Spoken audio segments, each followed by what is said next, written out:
ਜਿਸ ਪਾਸ ਬੈਠਿਆ ਸੋਹੀਐ ਸਭਨਾ ਦਾ ਵੇਸਾਹੂ ਸੋ ਕਹੁ ਟਲ ਗੁਰ ਸੇਵੀਐ ਅਹਨਸ ਸਹਿਜ ਸਹਿਜ ਸੁਭਾਏ ਦਰਸ਼ਨ ਪਾਸਿਐ ਗੁਰੂ ਕੈ ਜਨਮ ਮਰਨ ਦੁਖ ਜਾਏ ਹੋਵੇ ਸਿਫਤ ਕਸਮ ਨੂਰ ਅਰਸੋਂ ਕੁਰਸੋਂ ਚੱਟੀਐ ਤੁਧ ਡਿਠੇ ਸੱਚੇ ਪਾਤਸ਼ਾਹ ਮਲ ਜਨਮ ਜਨਮ ਦੀ ਕੱਟੀਐ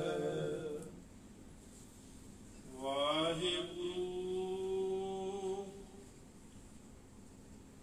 ਰਾਗ ਸੂਹੀ ਸ਼ੰਤ ਮਹੱਲਾ ਪੰਜਵਾ ਘਰ ਤੀਜਾ ਇੱਕ ਓੰਕਾਰ ਸਤ ਗੁਰ ਪ੍ਰਸਾਦ ਤੂੰ ਠਾਕਰੋ ਬੈਰਾਗਰੋ ਮੈਂ ਜਿਹੀ ਕਣ ਚੇਰੀ ਰਾਮ ਤੂੰ ਸਾਗਰੋ ਰਤਨਾਗਰੋ ਹਉ ਸਾਰ ਨ ਜਾਣਾ ਤੇਰੀ ਰਾਮ ਤੂੰ ਠਾਕਰੋ ਬੈਰਾਗਰੋ ਮੈਂ ਜਿਹੀ ਕਣ ਚੇਰੀ ਰਾਮ ਤੂੰ ਸਾਗਰੋ ਰਤਨਾਗਰੋ ਹਉ ਸਾਰ ਨ ਜਾਣਾ ਤੇਰੀ ਰਾਮ ਸਾਰ ਨ ਜਾਣਾ ਤੂੰ ਵੱਡ ਦਾਣਾ ਕਰ ਮਿਹ ਰਹਿਮਤ ਸਾਈਂ ਕਿਰਪਾ ਕੀਜੈ ਸਾਮਤ ਦੀਜੈ ਆਠ ਪਹਿਰ ਤੁਧ ਧਿਆਈ ਗਰਭ ਨ ਕੀਜੈ ਰੇਣ ਹੋਵੀਜੈ ਤਾਂ ਗਤ ਜੀਰੇ ਤੇਰੀ ਸਭ ਉਪਰ ਨਾਨਕ ਕਾ ਠਾਕੁਰ ਮੈਂ ਜਿਹੀ ਕਣ ਚੇਰੀ ਰਾਮ ਤੁਮ ਗੌਹਰ ਅਤ ਗਹਿਰ ਗੰਭੀਰਾ ਤੁਮ ਬਿਰਹਮ ਬੋਹਰੀਆ ਰਾਮ ਤੁਮ ਵੱਡੇ ਵੱਡੇ ਵੱਡ ਉੱਚੇ ਹਉ ਇਤਨੀ ਕਲਾ ਹੌਰੀਆ ਰਾਮ ਹਉ ਕਿਛ ਨਾਹੀ ਏਕੋ ਤੂੰ ਹੈ ਆਪੇ ਆਪ ਸੁਜਾਨਾ ਅੰਮ੍ਰਿਤ ਦ੍ਰਿਸ਼ਟ ਨਿਮਖ ਪ੍ਰਭ ਜੀਵਾ ਸਰਬ ਰੰਗ ਰਸ ਮਾਨਾ ਚਰਨ ਹੈ ਸਰਨੀ ਦਾਸਹਿ ਦਾਸੀ ਮਨ ਮੌਲੇ ਤਨ ਹਰੀਆ ਨਾਨਕ ਠਾਕੁਰ ਸਰਬ ਸਮਾਣਾ ਆਪਨ ਪਾਵਨ ਕਰਿਆ ਤੁਮ ਉਪਰ ਮੇਰਾ ਹੈ ਮਾਣਾ ਤੂੰ ਹੈ ਮੇਰਾ ਤਾਣਾ ਰਾਮ ਸੁਰਤ ਮਤ ਚਤੁਰਾਈ ਤੇਰੀ ਤੂੰ ਜਾਣਾ ਹੈ ਜਾਣਾ ਰਾਮ ਸੋਈ ਜਾਣੈ ਸੋਈ ਪਛਾਣੈ ਚਾਕੋ ਨਦਰ ਸਿਰੰਦੇ ਮਨ ਮੁਖ ਭੂਲੀ ਬਹੁਤੀ ਰਾਹੀ ਹਾਥੀ ਮਾਇਆ ਫੰਦੇ ਠਾਕੁਰ ਭਾਣੀ ਸਾ ਗੁਣਵੰਤੀ ਤਿਨ ਹੀ ਸਭ ਰੰਗ ਮਾਣਾ ਨਾਨਕ ਕੀ ਧਰ ਤੂੰ ਹੈ ਠਾਕੁਰ ਤੂੰ ਨਾਨਕ ਕਾ ਮਾਣਾ ਹੋ ਵਾਰੀ ਵੰਜਾ ਕੋਲੀ ਵੰਜਾ ਤੂੰ ਪਰਬਤ ਮੇਰਾ ਓਲਾ ਰਾਮ ਬਲ ਜਾਈ ਲੱਖ ਲੱਖ ਲੱਖ ਬਰੀਆ, ਜਿਨ ਭ੍ਰਮ ਕਾ ਪਰਦਾ ਖੋਲਾ ਰਾਮ। ਮਿਟੇ ਅੰਧਾਰੇ ਤਜੇ ਵਿਕਾਰੇ, ਠਾਕਰ ਸਿਉ ਮਨ ਮਾਨਾ।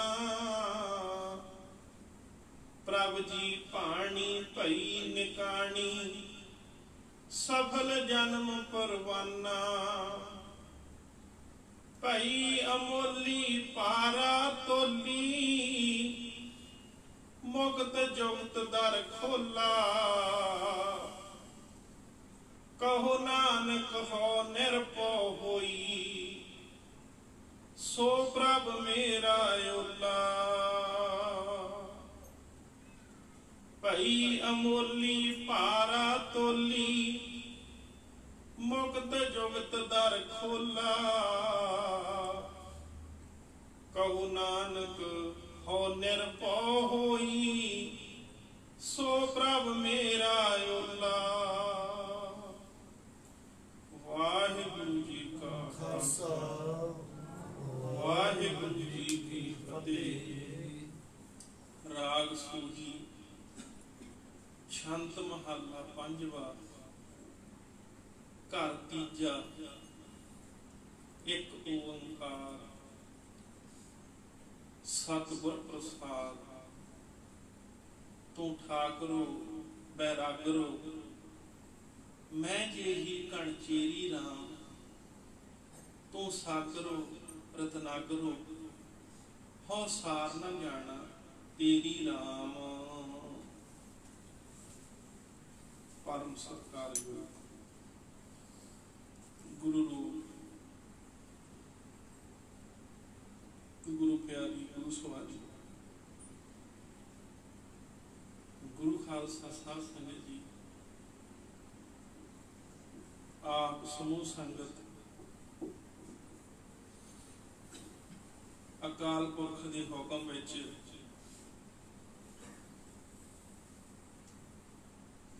ਕੋਈ ਪੂਰਵਲਾ ਕਰਮ ਜਾਗਿਆ, ਜੋ ਸਾਨੂੰ ਸਤਿਪੁਰਸ਼ਾਂ ਦੀ ਬਾਣੀ, ਰੱਬੀ ਬਾਣੀ, ਇਲਾਹੀ ਬਾਣੀ, ਦਰਗਾਹੀ ਬਾਣੀ ਔਰ ਸਤਿਪੁਰਸ਼ਾਂ ਦੇ ਤਪੋ ਅਸਥਾਨ ਤੇ ਨਤਮਸਤਕ ਹੋਣ ਦਾ ਇਹ ਸਮਾਂ ਮਿਲਿਆ। ਆਪ ਜੀ ਨੇ ਹੁਣੇ ਸਹਿਬਾ ਦੀ ਅੰਮ੍ਰਿਤ ਬਾਣੀ ਚੋਂ ਸੂਹੀ ਮਹੱਲਾ ਪੰਜਵਾ, ਘਰ ਤੀਜਾ, ਸ਼ੰਤ ਦੇ ਰੂਪ ਵਿੱਚ, ਕਿਉਂਕਿ ਸ਼ੰਤ ਇੱਕ ਬਾਣੀ ਦੀ ਚਾਲ ਹੈ, ਜਿਵੇਂ ਸ਼ਲੋਕ ਹੈ, ਸ਼ੰਤ ਹੈ, ਗੁਰਬਾਣੀ ਗੁਰੂ ਸਾਹਿਬ ਨੇ ਲਿਖੀ ਹੈ। ਆਪ ਨੇ ਪੰਚਮ ਪਾਤਸ਼ਾਹ ਜੀ ਪਵਿੱਤਰ ਬਾਣੀ, ਰੱਬੀ ਬਾਣੀ, ਇਲਾਹੀ ਬਾਣੀ, ਜਿਹਨੂੰ ਸੁਣ ਕੇ ਕੇਵਲ ਮਨ ਹੀ ਨਹੀਂ, ਤਨ ਵੀ ਪਵਿੱਤਰ ਹੋ ਜਾਂਦਾ, ਔਰ ਨਾਮ ਜਪ ਕੇ, ਬਾਣੀ ਪੜ੍ਹ ਕੇ ਐਸੀ ਇੱਕ ਖੁਸ਼ਬੂ ਪ੍ਰਾਪਤ ਹੁੰਦੀ ਹੈ, ਜਿਹਦੇ ਵਰਗੀ ਮਹਿਕ ਨਾ ਤਾਂ ਕਦੇ ਦੇਖੀ ਹੈ, ਨਾ ਕਦੇ ਪਰਖੀ ਹੈ, ਨਾ ਕਦੇ ਉਹੋ ਜਿਹੀ ਮਹਿਕ ਸਾਨੂੰ ਪ੍ਰਾਪਤ ਹੋਈ। ਕਿਉਂਕਿ ਜਦੋਂ ਭਜਨ ਦੇ ਵਿੱਚ ਮਨ ਜੁੜਨ ਲੱਗ ਜੇ, ਬਾਣੀ ਦੀ ਸਮਝ ਆਉਣ ਲੱਗ ਜੇ, ਅੰਮ੍ਰਿਤ ਬਾਣੀ ਚੋਂ ਪ੍ਰਾਪਤੀ ਹੋਣ ਲੱਗ ਜੇ,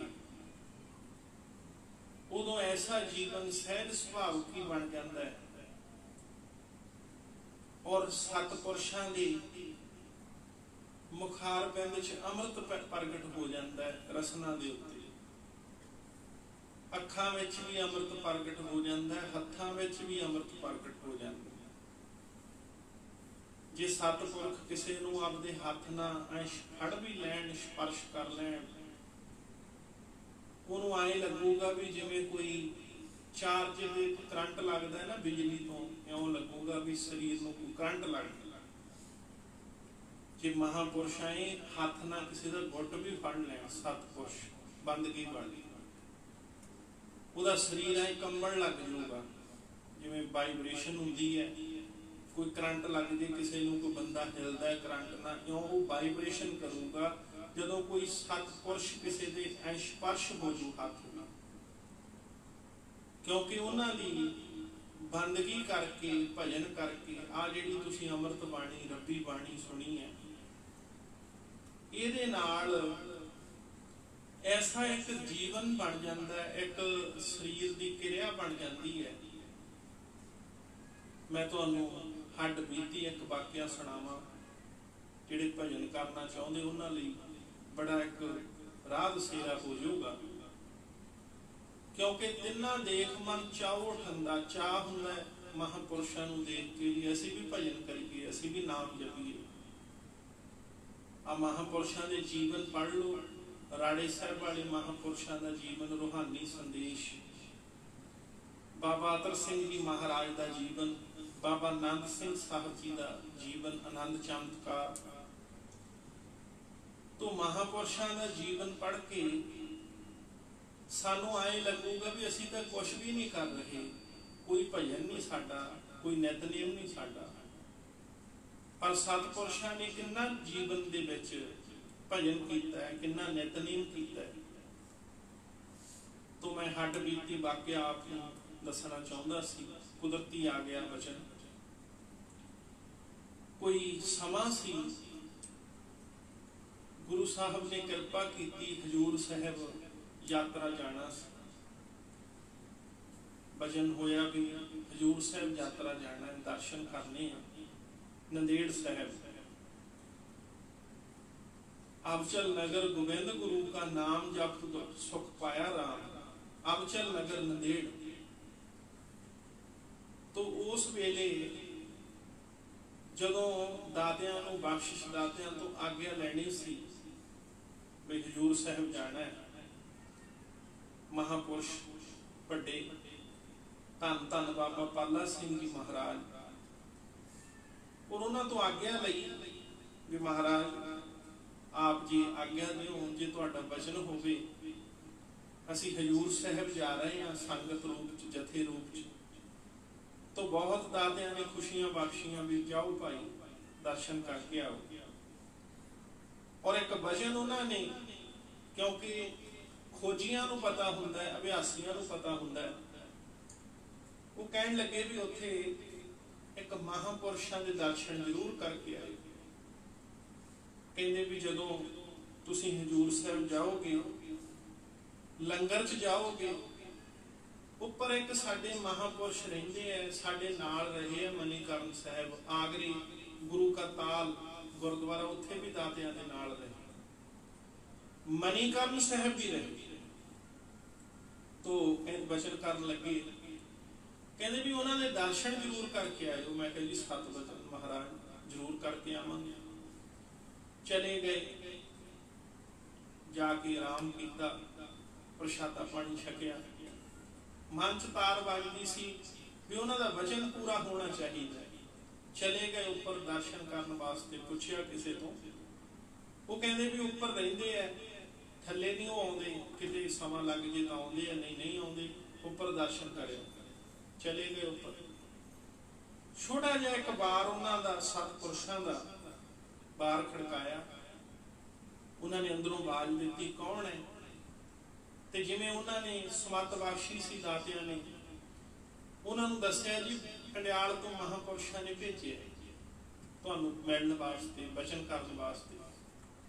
बस इन्ना सुनने की देर उन्होंने बूहा खोलता, कहते अंदर आ जाओ। असीं चले गए, मैनूं कल्ले नूं अंदर उन्होंने कहा भी अंदर आ जाओ, बाकी बाहर बैठो। मैं देखिया अंदर जाके सिर्फ उत्थे दो बंदे बहन जोगी जगह सी, तीसरा बंदा नहीं सी उत्थे बह सकता। छोटा जिहा कमरा सी, मसा 4 फुट चौड़ा हो, 5-4 फुट लंबा हो, एक मंजा मसा ही डिंगदा होगा बस।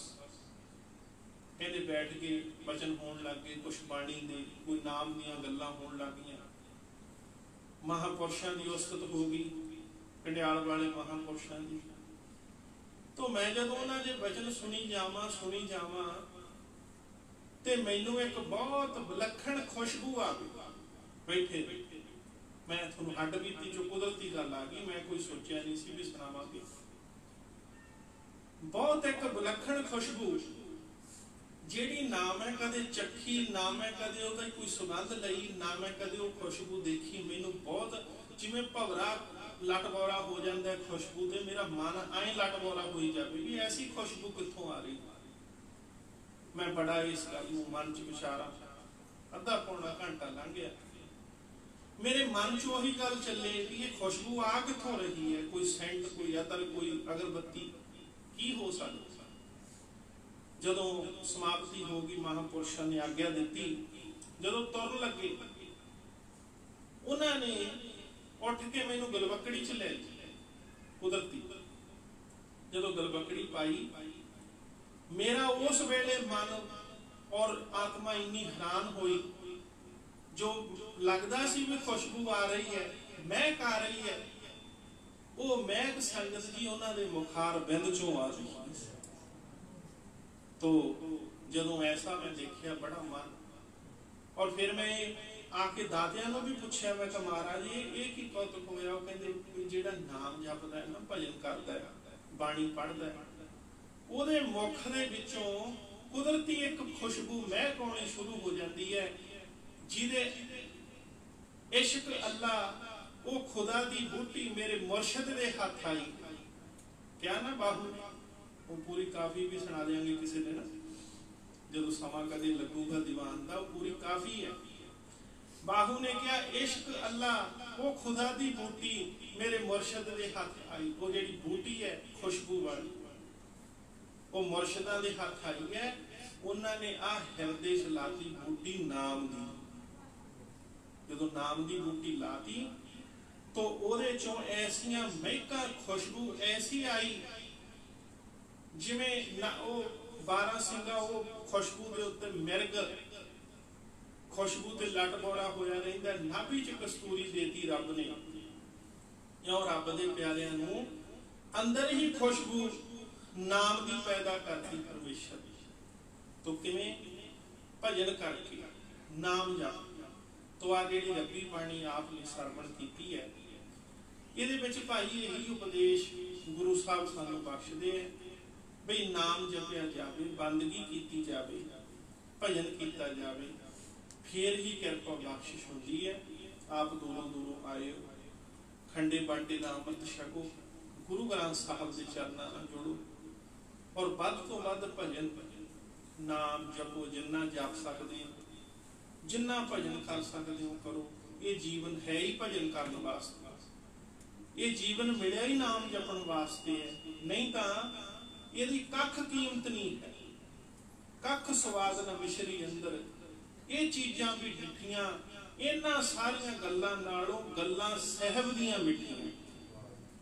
ਤੋ ਇਹ ਗੁਰੂ ਦੀਆਂ ਭਾਈ ਜਿਹੜੀਆਂ ਗੱਲਾਂ ਬਾਣੀ ਹੈ, ਤੁਸੀਂ ਦੇਖੋ ਜਦੋਂ ਨਾਮ ਜਪਦੇ ਹੋ, ਬੰਦਗੀ ਕਰਦੇ ਹੋ, ਤੁਹਾਡੇ ਮੂੰਹ ਚੋਂ ਮਿਠਾਸ ਆਉਣੀ ਸ਼ੁਰੂ ਹੋ ਜਾਂਦੀ ਹੈ। ਤੁਸੀਂ ਸਮਝੋ ਵੀ ਤੁਸੀਂ ਇੱਕ ਪੌੜੀ ਚੜ੍ਹ ਗਏ ਹੋ, ਕਰਦੇ ਹੋ ਨਾ, ਤੁਹਾਡੇ ਮੂੰਹ ਦੀ ਮਿਠਾਸ ਬਦਲ ਜਾਂਦੀ ਹੈ, ਮੂੰਹ ਦਾ ਸਵਾਦ ਬਦਲ ਜਾਂਦਾ। ਜਿਵੇਂ ਕੋਈ ਬੰਦਾ ਬਿਮਾਰ ਹੋਵੇ ਤੇ ਬਿਮਾਰ ਬੰਦੇ ਦੇ ਮੂੰਹ ਦਾ ਸਵਾਦ ਚੇਂਜ ਹੋ ਜਾਂਦਾ, ਨਾਮ ਜਪਣ ਵਾਲੇ ਦੇ ਮੂੰਹ ਦਾ ਸਵਾਦ ਟੋਟਲੀ ਚੇਂਜ ਹੋ ਜਾਂਦਾ। ਅੰਦਰ ਲੰਘਦੀ ਐਂ ਲੱਗੂਗਾ ਵੀ ਮਿੱਠਾ ਮਿੱਠਾ ਹੀ ਹੋ ਗਿਆ। ਤੋ ਭਾਈ ਧੰਨੋ ਮੁਖੜਾ ਮੇਰੀ ਬਾਰੰਬਾਰ ਕੋਟਾਨ ਵਾਰ ਜਿੰਨੇ ਸਰੀਰ ਦੇ ਰੋਮ ਹੈ 3.5 ਕਰੋੜ ਵਾਰ ਮੈਂ ਉਹਨਾਂ ਬਖਸ਼ਿਸ਼ ਦਾਤਿਆਂ ਨੂੰ, ਭਜਨ ਕਰਨ ਵਾਲਿਆਂ ਨੂੰ, ਹੁਣ ਵੀ ਜਿਹੜੇ ਕਰ ਰਹੇ ਹੈ ਉਹਨਾਂ ਨੂੰ, ਜਿਹੜੇ ਹੁਣ ਵੀ ਜਾਪ ਕਰ ਰਹੇ ਹੈ, ਹੁਣ ਵੀ ਭਜਨ ਕਰ ਰਹੇ ਹੈ, ਮੈਂ ਉਹਨਾਂ ਨੂੰ ਸਾਰਿਆਂ ਨੂੰ ਆਪਣੇ ਸਰੀਰ ਨਾਲ ਔਰ ਆਪਣੇ ਜਿਤਨੇ ਸਰੀਰ ਦੇ ਰੋਮ ਹੈ 3.5 ਕਰੋੜ ਵਾਰ ਮਹਾਂਪੁਰਸ਼ਾਂ ਨੂੰ ਮੇਰੀ ਨਮਸਕਾਰ ਹੈ। ਲੋਕ ਸੁਖੀਏ ਪਰਲੋਕ ਸੁਹੇਲੇ, ਨਾਨਕ ਹਰ ਪ੍ਰਭ ਆਪੇ ਮਿਲੇ। ਵਾਹਿਗੁਰੂ ਜੀ ਕਾ ਖਾਲਸਾ, ਵਾਹਿਗੁਰੂ ਜੀ ਕੀ ਫਤਿਹ।